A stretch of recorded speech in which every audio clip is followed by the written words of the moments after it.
Hey, and welcome to another episode of Crush and Climb. I'm Jason McClain, and I'm with my good friend and dear brother in arms, the one, the only, Jeffrey Helton. Well, welcome to the show. And you know what? I think today in our podcast, we are excited to talk about a bunch of different things. And you know what? I got a bottle of wine out for today's episode, and it's a bottle we've not had in quite a long time. I'm introducing to you, ladies and gentlemen, the one, the only, Timeless. I love Timeless. 2017. I love Timeless. I think Timeless is timeless. Dude, we haven't made that wine literally since 2017. Yeah, and I was drinking it like it was going out of style. It's our only 100% Sangiovese. We got blends with Sangiovese, different things. We've never done 100% Sangiovese since 2017, and we weren't even selling it to the public back then. So it was literally just a grand experiment. So and it is good. Really I'm good. very excited about this. I haven't had it since, just after COVID Laguna. Oh my God. And it's been a minute. You're dating both of us now. Well, no.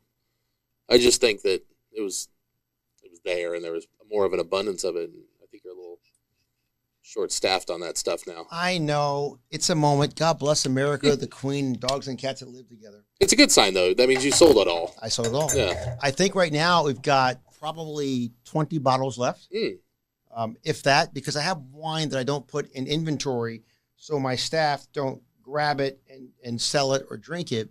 And my whole MO is when there's a wine that's only a few bottles left, the price just keeps going up like a stock.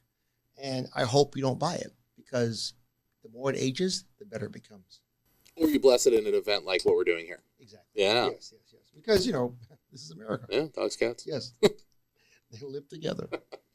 So I'm opening up a beautiful bottle of Timeless, and there's a reason behind it.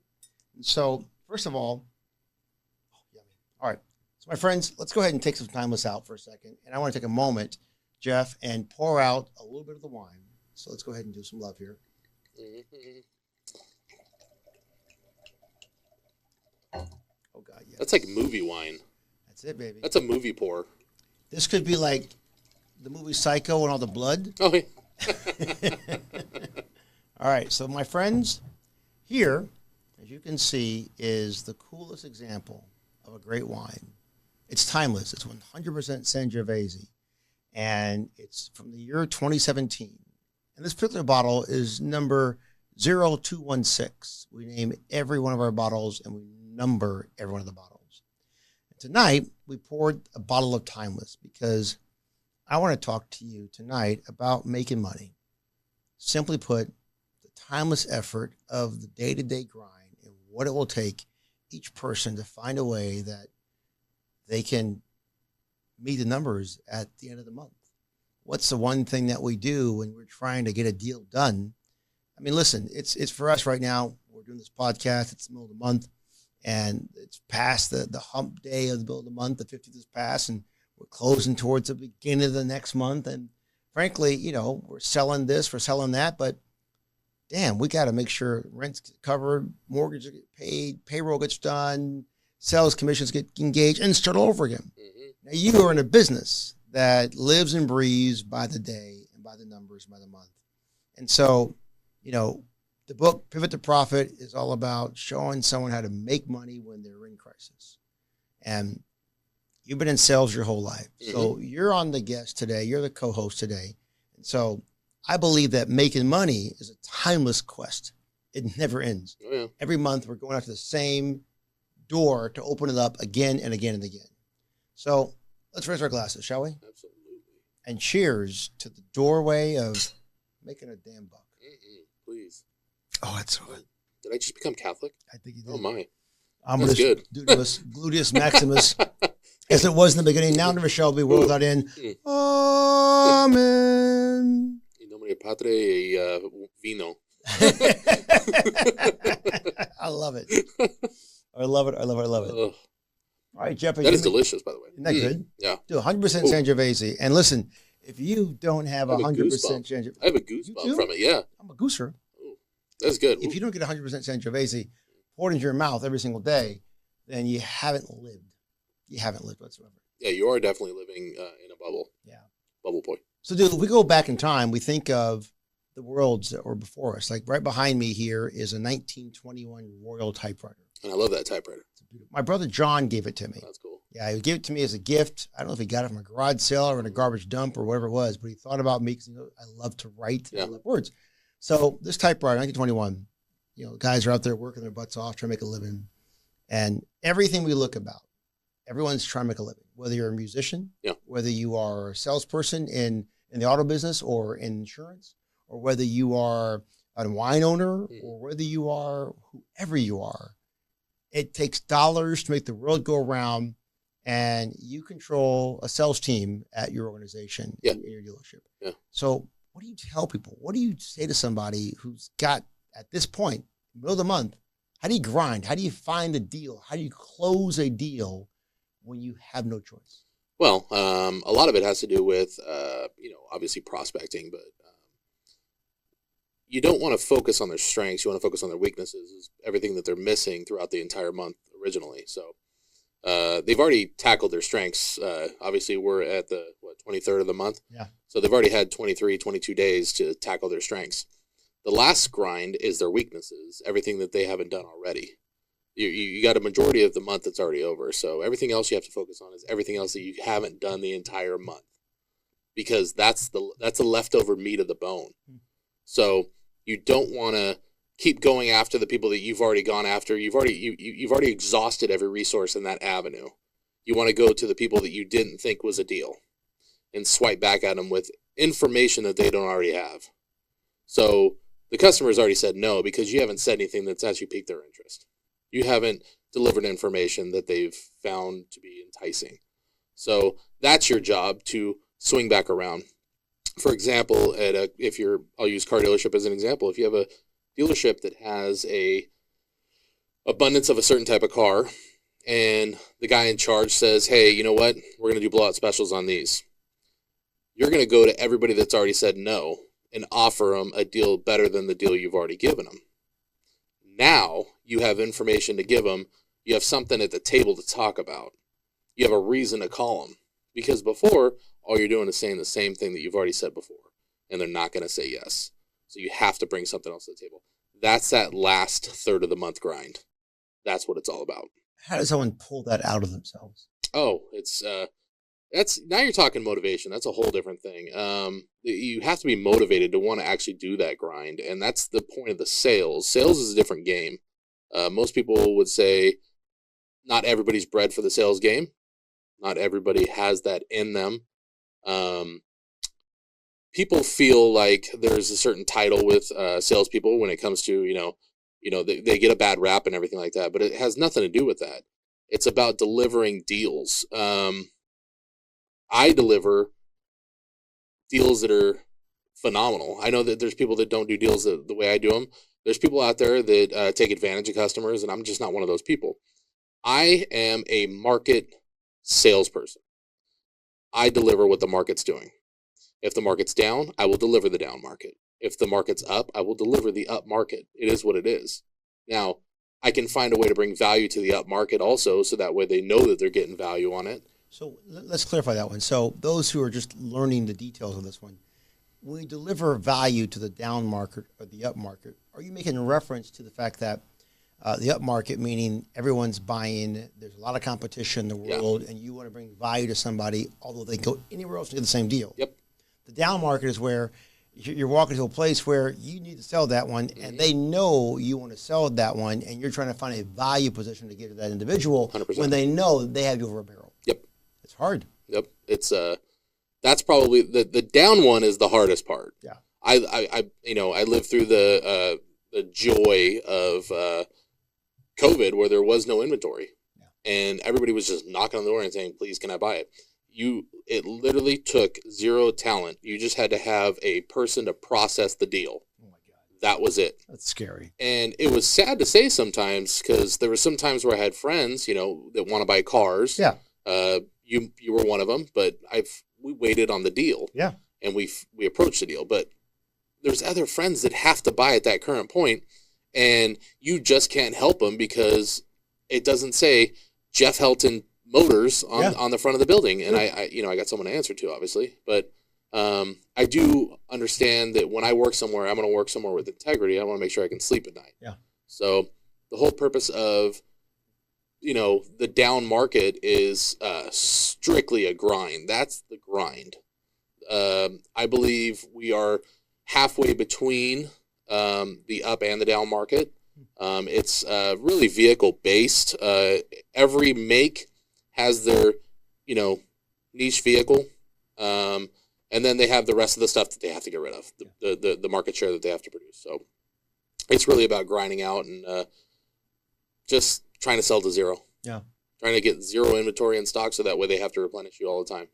So listen, the car business is a hard business. I mean, and people look at people saying, hey, why do you do it? What's the deal about it? What's the ups and downs? And it's a grind every single day. I was in it years ago, and I understand it's a grind. And you've been in it for a long time. It's a grind. But there's an upside. Tell me the joys of the upside when you close that deal. Well, I'm actually about the W. It doesn't matter about the gross profit or anything like that.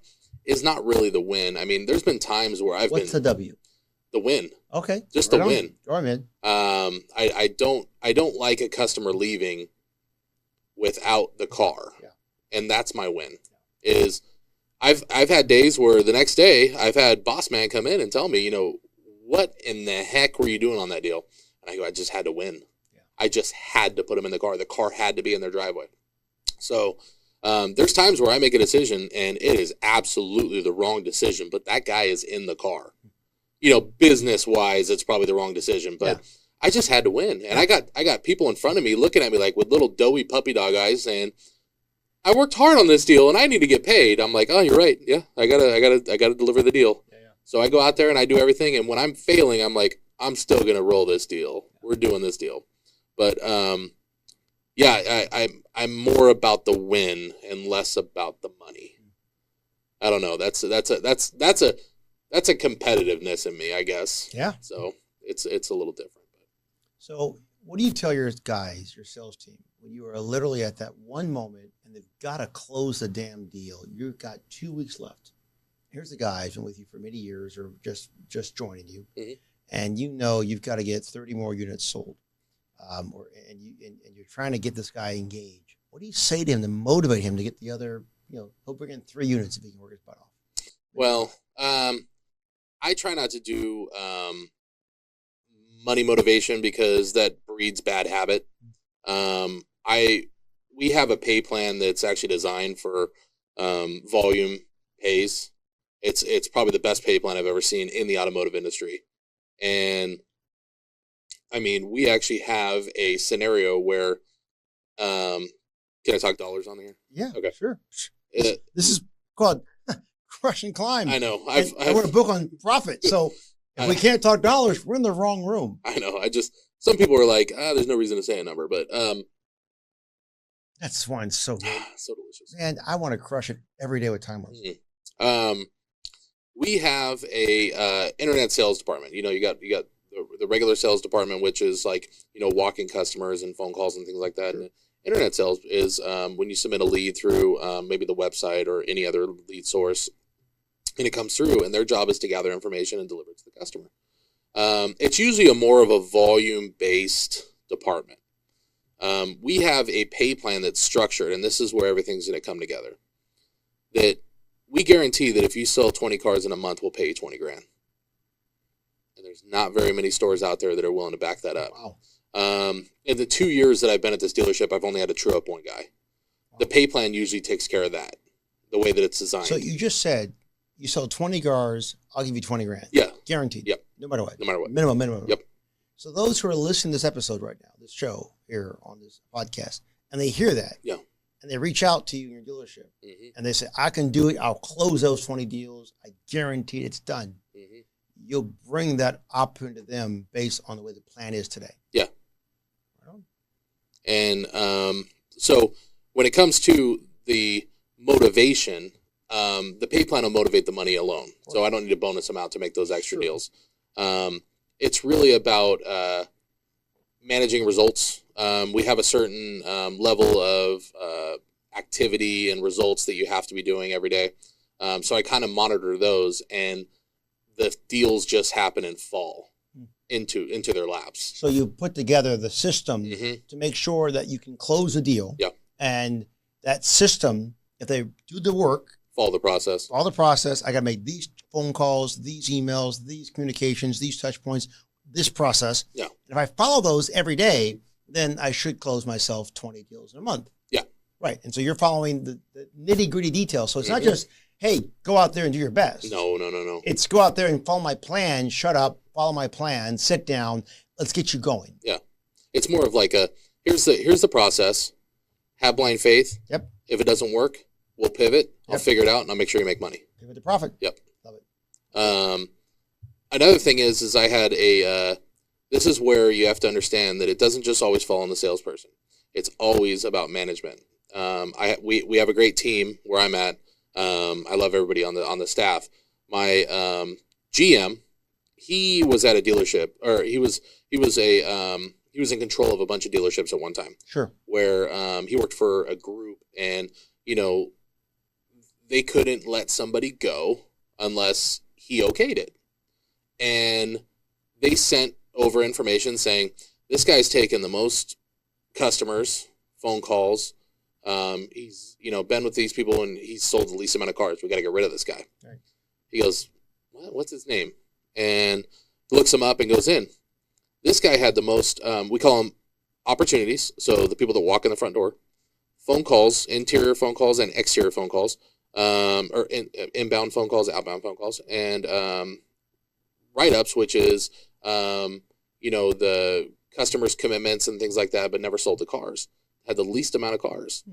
So he gets a hold of the GM of that store because the sales manager said, we got to get rid of this guy. Gets a hold of the GM and he said, fire your manager. And the GM goes, excuse me? He goes, fire your manager. It is not the salesperson's job to sell the car. It's the manager's job to sell the car. So he's brought every opportunity to that manager, and that manager has not gotten off his ass to go make that deal. He hasn't battled the issues with the customer, overcame objections. He's complacent, lazy, and wants to keep his ass in that chair. So he's got to go. That's exactly how it went down. They actually, we had a follow-up conversation about a week ago about that situation. I was curious where that salesperson was. Sure. That salesperson is a GM of a dealership now. No kidding. I swear to God. But I'm telling you, they wanted to put a bolt in this guy, and this guy's talented enough to be the general manager of a store. But that's what I'm talking about, is there's more to the sale than just the salesperson. It's about teamwork, communication, and 100% camaraderie. So you build a system now, a system to help somebody to identify what is the anatomy of a sale or a transaction. What's the process you go through to make sure that sale always closes? Yeah. So if somebody's in insurance, somebody's in hospitality, somebody's in legal, somebody's in whatever they're in, there's always a system, as you and I both know, about getting the deal done. How do you close it? I did, when I was starting my wine business, I started something called the Platinum Training. And I did almost a 40-hour training program. So if you come to work at McClain Cellars, you've got to go through a 40-hour training of watching me pontificate and talk on video for 40 hours until you're allowed to go on the floor. Yeah. No one of any exception is allowed to go on the floor and talk to one of my guests unless they go through my program. Mm-hmm. So my ticket is, hey, I can look at my program and it's great for hospitality. It's great for the brand. People love it. It's all good. I got a problem. I can't figure out how to get them to close more wine clubs. Because wine clubs is my money. Yeah. Because wine clubs literally make or break our business as an organization. Mm-hmm.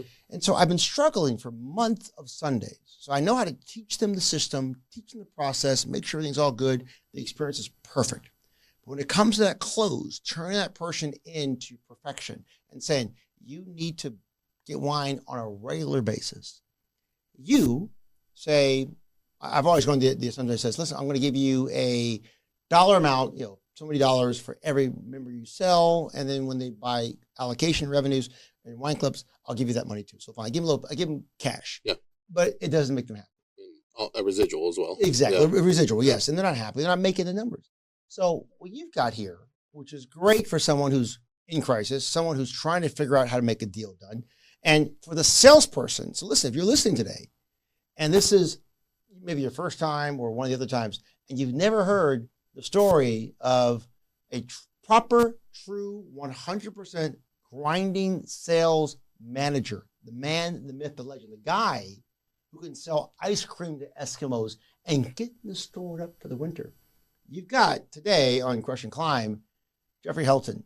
Jeffrey knows sales. So I'm going to ask him a question right now, and I'm going to ask him to paint me a picture.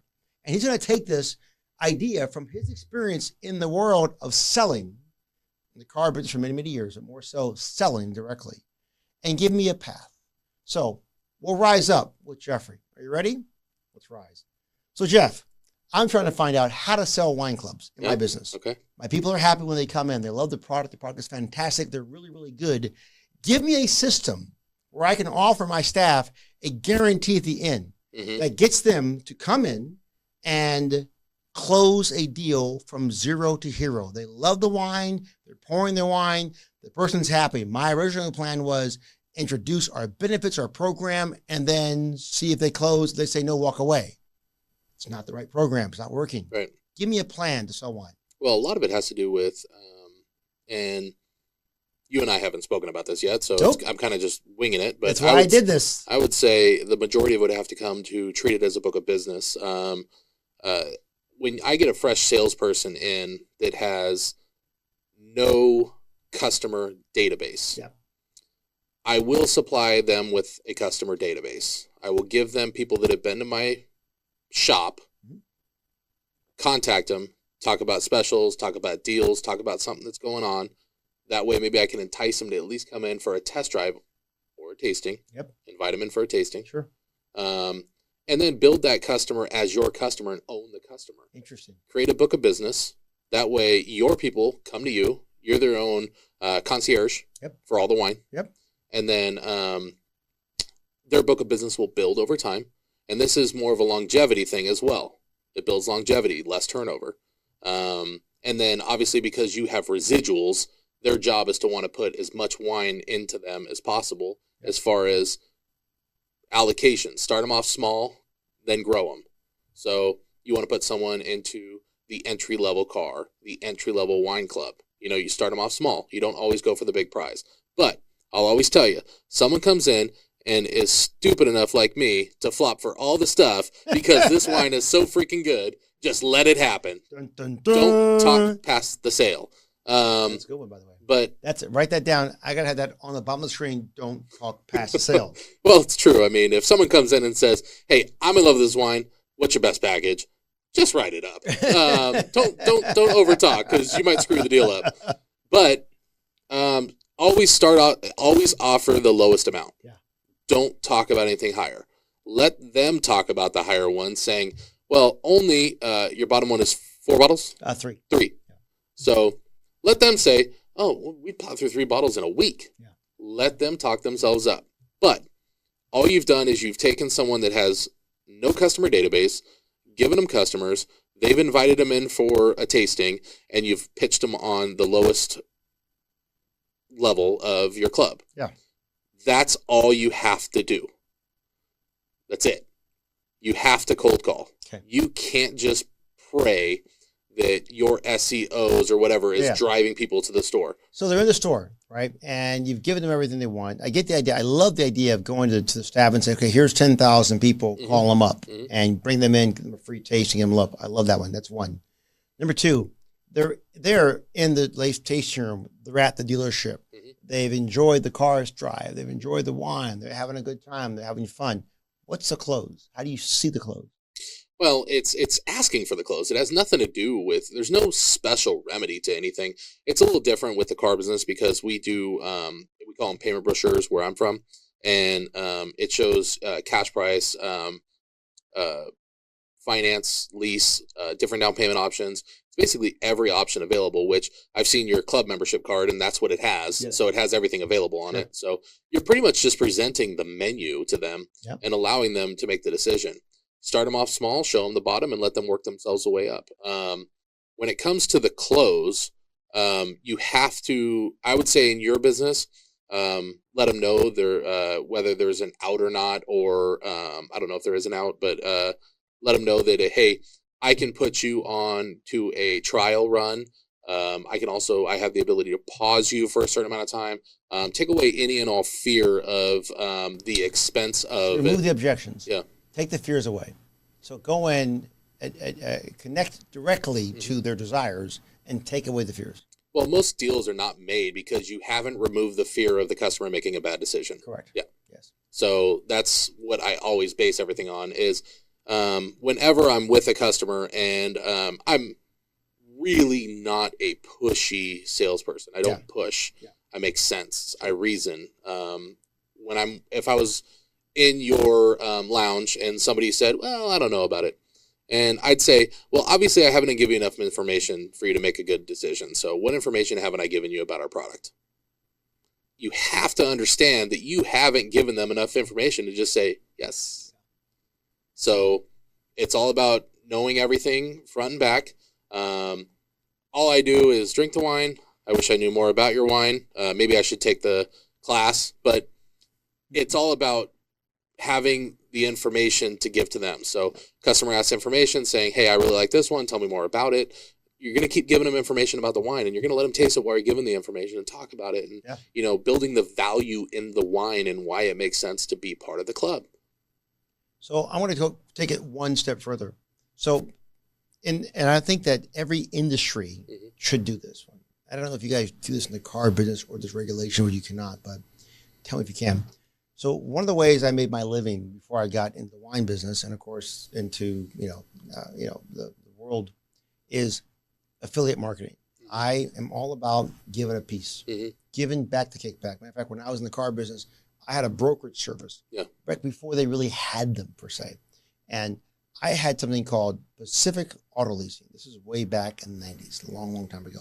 And I had the very first We Come to You concept. Okay. So it was literally when Lexus first was introduced in the U.S., right? And no one knew about it. It was this car. It's a Toyota thing. Who knows what it was. And Lexus comes over. And so I said to people, it's open-ended leases back in those days. Oh, yeah. Just make money you want. So I was selling deals. And I went and put an ad in the Penny Saver, and a big old full-page ad, and says, "We come to you" in the Penny Saver. And the big ad says, little logo, and come over here. Yeah. And we would show up, and I'd call the dealers up, right? And I say, "Hey, I'm Jason McClain. I'm a broker. And my little broker's license, yada yada yada. And I got a deal I'm going to work on. I need to get a Mercedes. This one I want. I want to get this Lexus, and I want to get this. And can I get them? Can I get a Porter? Right? Fine. So these guys had to make relationships because for a guy the dealership to come and say, "Listen, I'm going to take that car." Yeah. And give you a Porter and drive it someplace. I'm putting miles in the car. You better close a deal. If not, you're wasting my time. And most of you guys are strokes. So I get these guys. I'll pay you. I told the dealership I'll pay you. For your hourly rate plus $25 for your porter to bring the car to me. And I want 3 chances to bring the car out. Yeah. And so I'll pay your fees, and it's all good. And if I can close a couple deals, then you'll work with me. So the guy said, okay, fine. Pay my money. It's a thing. It's a stroke. Everything else. So they'd bring me out. So I would come to the customer. I said, okay, 2:00 Thursday, this address, you're coming up. The Mercedes pulls up in the color he wants. The Lexus pulls up in the color he wants. Every car pulls up in the color the client wants. And they're all out in front, all 3 cars. And I go into the dealership. I go in the house of the guy. Okay, Mr. Johnson, here is car 1, 2, and 3. Let's go test drive them all. Right. I got 3 Porters that they're waiting around. And they go and test drive them. 1, 2, 3. They come back. Which one do you want? I want that car. I love it. And then I pull the paperwork out. I sign it. We sign an open-end lease. The guy signs the paperwork. It's all good. It's already approved, pre-approved, of course, by the together. Yeah. It was done. And now I just closed the deal. I sold it for a lot of money. I made a great margin. It wasn't about the negotiation. It was about the deal. Still happy. And the service of We Come to You. And I closed a lot. Matter of fact, in doing that model, I was a young kid. I made over $1 million in 1 year, just selling it like that, bring them to you. Now, people who have larger dealerships are like, you worked for a dealership that had lots of different lines. If they had the model that says, I will bring you a car and come to your doorstep and bring you one of each of them. Yeah. It's a big investment, but if they're golden, they have golden credit, they're closing, they're ready to go, you feel you're good, they're approved, bring them over, close the deal. Yeah. So this is my model, right? So I look at this model and I say, okay, I can bring people in to come in and taste wine. Sure, that's great. I can bring people in to get them to give them a little free this, a little free that on their yards. But to get someone to fall in love, to get them to literally fall in love with what you've got in front of you. Mm-hmm. I mean, to taste the Kool-Aid, to speak in Jim Jones laws, right? We're going to Ghana here, wherever's going to die. But to thinking that idea, to get that close, that one person, there's an intoxication of joy, which is beyond reproach. I love closing that deal. Mm-hmm. And my question to you is, barring someone closing that deal in that capacity, if I look at my business, or any business as you look at it, and I want to give someone a system that works, the very first thing I want my people to identify is what? In the customer, to know they're going to close. I can look at somebody, and within a millisecond, I can tell you if they're going to close or not. When I come to a wine club, to a lounge, I can tell they're going to buy a bottle of their own. I can tell it in an instant. And you can do that when you see someone in your dealership. Mm-hmm. What's the one thing that stands out to you that says, I know they're going to go left or right? Customer involvement. Good point. I'd say engagement. Yeah. When they're, you get the people that walk into the dealership, I'm not buying anything. I'm just here to test drive. Yeah. But when you see their involvement with the car, touching the buttons, feeling it, doing all this stuff, checking out how the car parks itself, all that stuff. It's the same thing with wine. When you see their eyes roll back after a sip, you're just like, gotcha. And that person to buy the wine for that one. Mm-hmm. I think the problem is, and my staff have this challenge sometimes, I think people get so involved in being a customer, they forget that they're salespeople. Just to highlight on that. You agree? You can't be afraid to hear the word no either. Yes. A lot of them are afraid of what the customer is going to think about them if they say no.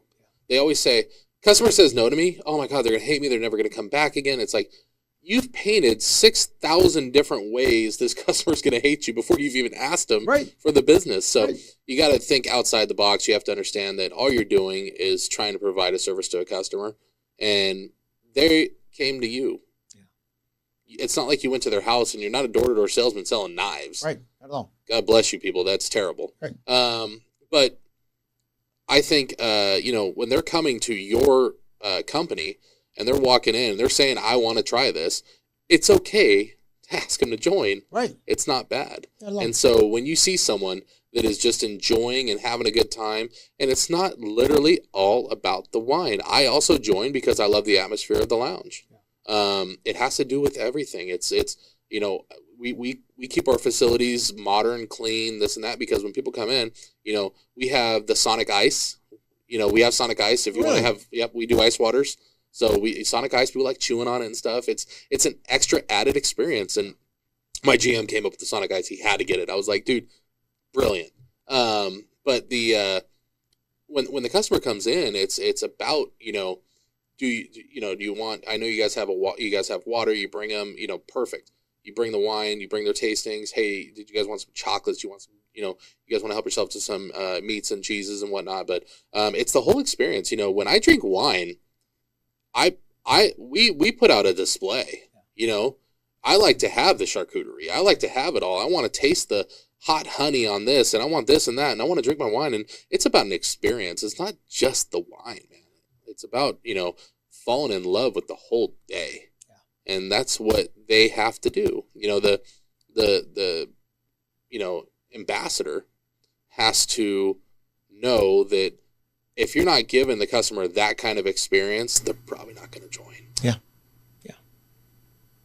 So you got this experience going. Someone's going to walk away.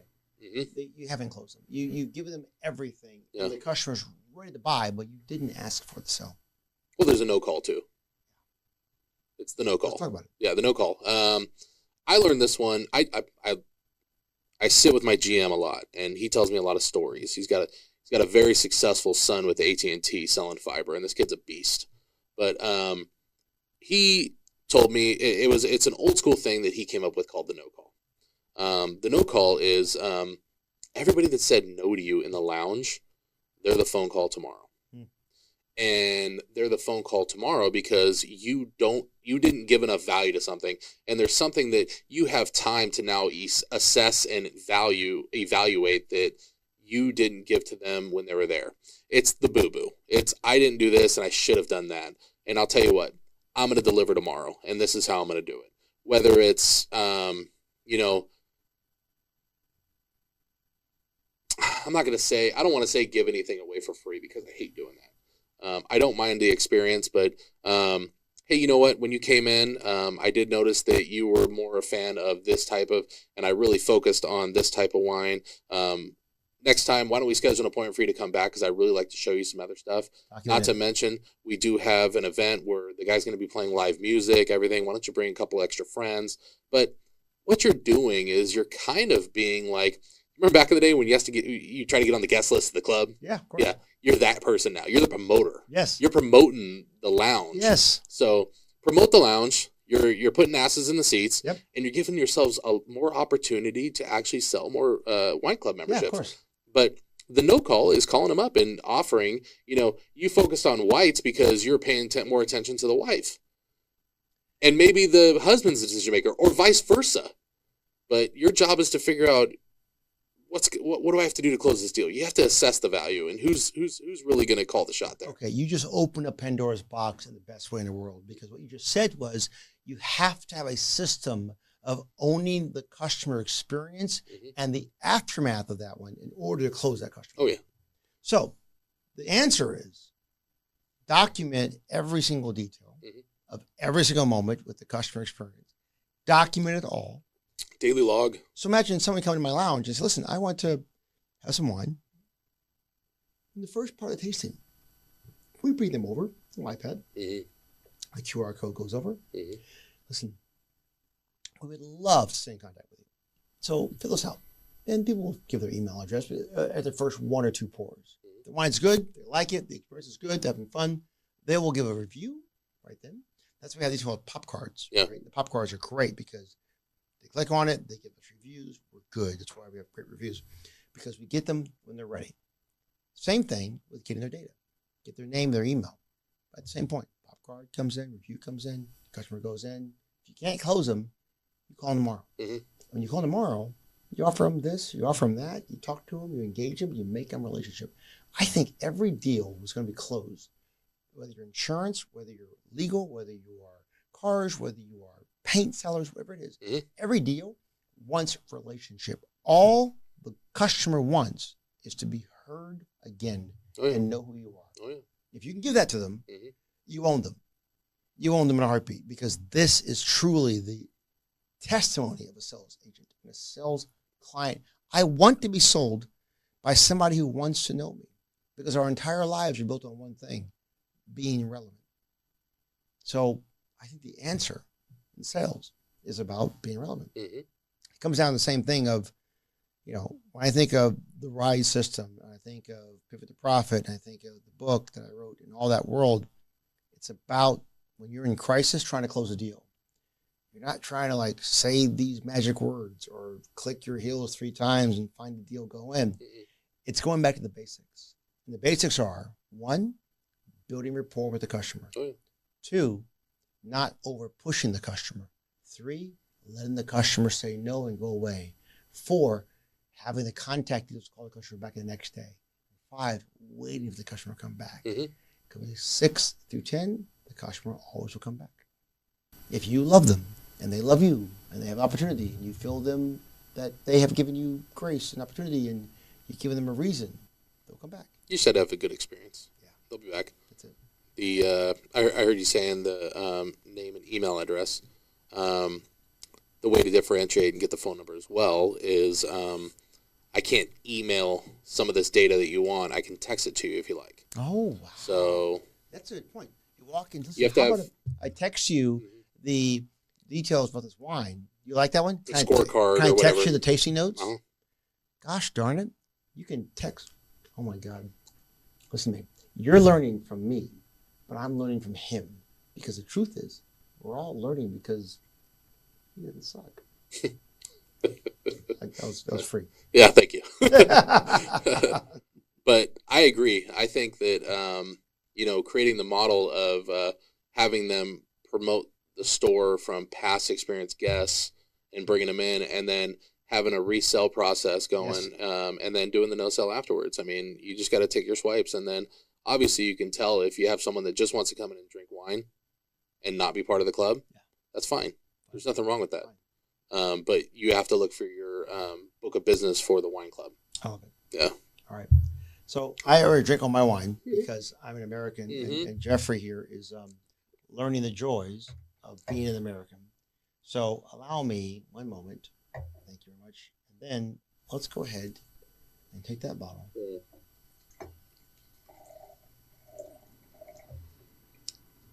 Of course. You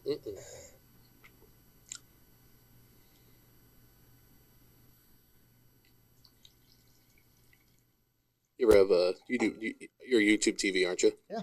You ever see the one that goes, when you're break to commercial, it does the, beautiful scenery and the stuff in the background? Yeah. That's it right there. That needs to be on there. That has to be on YouTube TV, just the pour.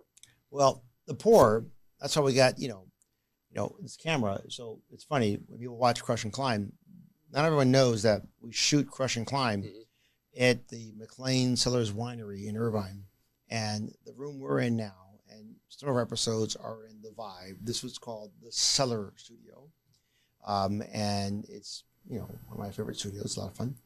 We rent it by the hour to others who want to do podcasts. Yep. But more importantly, we pour wine here, and there's a warehouse in the back with over, I don't know, maybe 4,000 cases of wine, all at temperature. And, my wife gave me this Lazy Susan. I love this thing.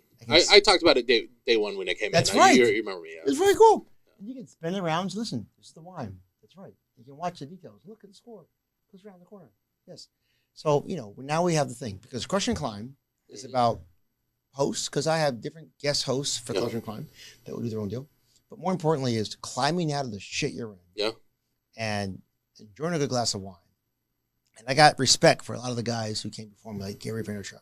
Oh, yeah. He's done a great job in motivational speaking and a great job helping people out. And he knows good wine.